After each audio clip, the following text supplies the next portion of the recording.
Welcome back guys. और भाई कैसे हो तुम सब लोग? वैसे तुम मुझे भूल तो नहीं गए ना? और अगर तुम मुझे भूल गए हो तो काफी बेशरम इंसान हो तुम। मजाक कर रहा हूँ, सीरियस मत लेना। देखो पिछले बार मैंने बोरुतो के ऊपर वीडियो नहीं बनाई थी थैंक्स टू मेरी लेजीनेस। क्या करे, बहुत आलसी आदमी हूँ मैं। लेकिन आज अपन वीडियो बनाएगा तो मैं इस वीडियो में बोरुतो का जो नया चैप्टर है, चैप्टर नंबर 68, उसे मैं एक्सप्लेन करूंगा। तो चलो करते हैं एक्सप्लेनेशन शुरू इंट्रो के बाद। अब इस बात की कवर पेज के ऊपर इस शो का मेन कैरेक्टर जो कि अभी ही मर के जिंदा हुआ है, बोरुतो उज़ुमाकी। अब यहाँ पे तुम बोरुतो के बॉडी के ऊपर कर्मा देख सकते हो और उसके एब्स भी देख सकते हो। मतलब एक 13 साल के बच्चे के एब्स। वाह क्या बात है। वेल एनीवेज, तुम्हें बोरुतो का चेहरा थोड़ा अजीब नहीं लग रहा है? खैर छोड़ो, चैप्टर का नाम है स्कार। अब यहाँ पे स्टार्टिंग में अमाडो कहता है, अच्छा तो तुम ये कह रहे हो कि कर्मा की हेल्प से तुम फिर से रिजरेक्ट हुए? तो बोरुतो यहाँ पे ये कहता है, हाँ मोमोशिकी ने मुझे तो यही कहा था। मोमोशिकी ने कहा था कि जो 82% डेटा है वो मेरी बॉडी में ऑलरेडी एक्सट्रैक्ट हो चुका है, लेकिन जो बचा हुआ 18% है उसका यूज उसने कर लिया ताकि वो मेरी बॉडी को रिपेयर कर पाए। अब अमाडो यहाँ पे ये कहता है, अगर बोरुतो मर गया तो मोमोशिकी के पास कोई वेसल नहीं रहेगा और वो भी मर जाएगा, इसीलिए उसने अपना खुद का पार्ट थोड़ा सैक्रिफाइस किया और यहाँ पे बोरुतो को बचाया। अब साई और कटास्के ये कहते हैं कि मोमोशिकी अपना फिर से जो डेटा है उसे रीगेन नहीं कर पाएगा। इसका मतलब ये हुआ कि वो फिर से जिंदा नहीं हो पाएगा, है ना? अब अमाडो रिप्लाई में कहता है, हाँ वो फिर से जिंदा नहीं हो पाएगा, लेकिन वो बोरुतो की बॉडी के ऊपर अब भी कंट्रोल कर सकता है। अब कटास्के यहाँ पे ये कहता है, लेकिन अपन जो मेडिसिन बोरुतो को दे रहे थे वो काम तो कर रही है ना?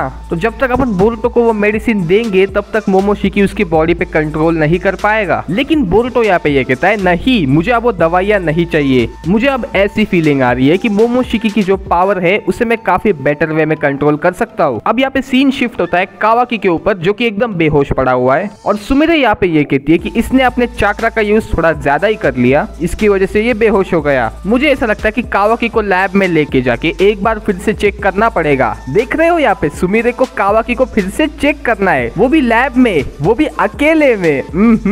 क्या बात है।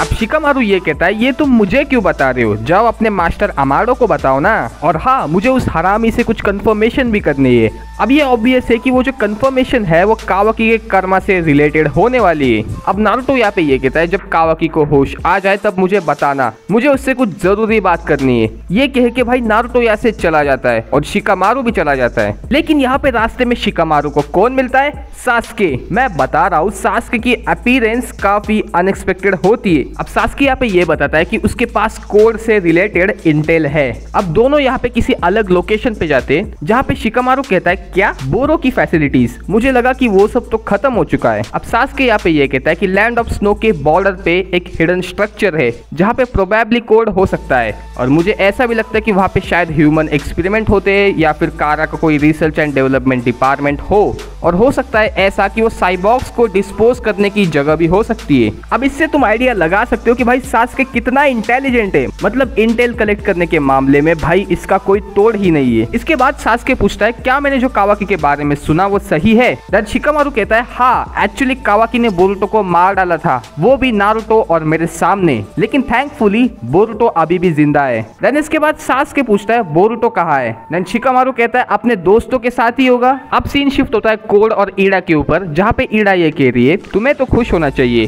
तुम्हारा टेंटेल सैक्रिफाइस बोरुतो अभी भी जिंदा है, वो कर्मा की हेल्प से फिर से रिवाइव हो गया था। देन कोड यहाँ पे कहता है, क्या रिवाइव? देन ईडा कहती है, अब बोरुतो एक फुल ओत्सुत्सुकी बन चुका है। लेकिन तुम्हें नहीं लगता कि तुमने वहाँ पे कुछ ज्यादा ही कर दिया? मतलब मेरे भाई को यूज किया, वो भी मेरे परमिशन के बिना। देन कोड इसके बाद ये कहता है कि देखो मेरे पास कोई दूसरा ऑप्शन नहीं था उस टाइम। देन ईडा यहाँ पे ये कहती है कि तुम्हारा काम है कावाकी को मेरे पास लेके आना, बदले में मैं तुम्हें हेल्प करूंगी, लेकिन अब भी फिलहाल मेरे लिए तुम यूजलेस हो।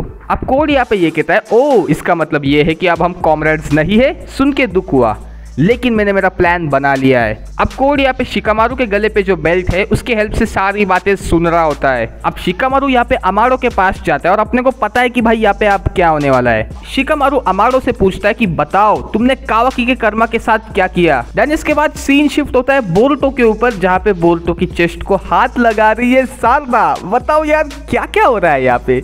वैसे ये काफी रेयर सीन है, ऐसे सीन अपने को मांगा में बहुत ही कम देखने को मिलते, लेकिन खैर जो भी है, मित्सुकी यहाँ पे बोरुतो से पूछता है कि कोड ने तुम्हें मारने का ट्राई क्यों किया? अगर वो ऐसा करता तो वो 10 टेल्स को सैक्रिफाइस किसे करता? अब बोरुतो को यहाँ पे शिकामारू का फ्लैशबैक आता है, जहाँ पे शिकामारू ये कह रहा था कि ये बात छुपा के रखना कि कावाकी ने एक्चुअली में तुम्हें मारा था। अब बोरुतो यहाँ पे झूठ कहता है, पता नहीं गुस्से में इधर उधर हो गया होगा मे बी। देन इसके बाद शारदा ये कहती है, देखो अब तुम एक फुल ओत्सुकी बन चुके हो, इसका मतलब ये है कि तुम काफी लोगों के टारगेट बन चुके हो अब, इसीलिए थोड़ा केयरफुल रहना। तभी पीछे से सासुके आता है और कहता है कोड यहाँ पे कभी भी आ सकता है। और यहाँ पे सिर्फ बात बोरुतो की नहीं है, अब कावाकी के पास भी पावर आ चुकी है जो कि कोड को चैलेंज कर सकती है। तो इसका मतलब ये हुआ कि कोड यहाँ पे ट्राई करेगा कि वो अपने लिमिटर्स हटा दे। तो इससे ये कंक्लूजन निकलता है कि उसका पहला टारगेट शायद अमाडो हो सकता है।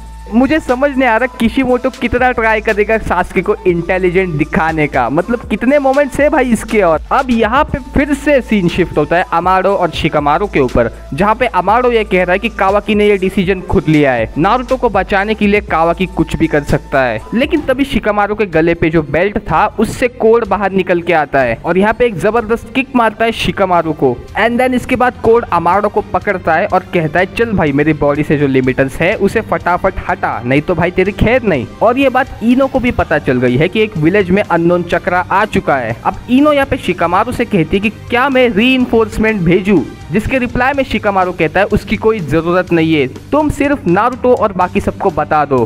देन इसके बाद शिकामारू यहाँ पे अपना शैडो वाला जुत्सु यूज करता है जिसकी कोई इज्जत ही नहीं है। अब कोड भी यहाँ पे ये कहता है कि ये जुत्सु यूजलेस है। देन शिकामारू कहता है मुझे पता था कि यही होने वाला है। एंड देन उसके बाद कहता है वेक अप ब्रोंको। और ये कहने के बाद वो जो सीक्रेट डब्बा था, मतलब जो साइबॉर्ग जिसके ऊपर अमाडो काम कर रहा था, वो अपने आप ओपन हो जाता है और अपने को पता चलता है भाई उस डब्बे के अंदर से कौन निकलता है, डेल्टा। मतलब भाई तुम एक्सपेक्ट कोई नया साइबॉर्ग कर रहे थे लेकिन मिला क्या, डेल्टा। लेकिन अब क्या ही कर सकते हैं, तुम यहाँ पे थोड़ी डेल्टा में मॉडिफिकेशन देख सकते हो, उसके फोरहेड पे कुछ तो है, तो मतलब मॉडिफाई किया है उसे काफी। अब डेल्टा यहाँ पे एक किक मारती है कोड को, लेकिन यहाँ पे बहुत ही एक खतरनाक ट्विस्ट है। अब अपने को पता चलता है कि कोड का एक और जो क्लॉ मार्क है उसके अंदर से ईड़ा बाहर निकल के आ चुकी है। और अब ईड़ा को देख के अमाडो एकदम ऐसे शॉक में, और यहीं पे हो जाता है चैप्टर खत्म। तो हो सकता है ऐसा कि अगले चैप्टर में अपने को ईड़ा की एक्चुअल पावर देखने को मिले।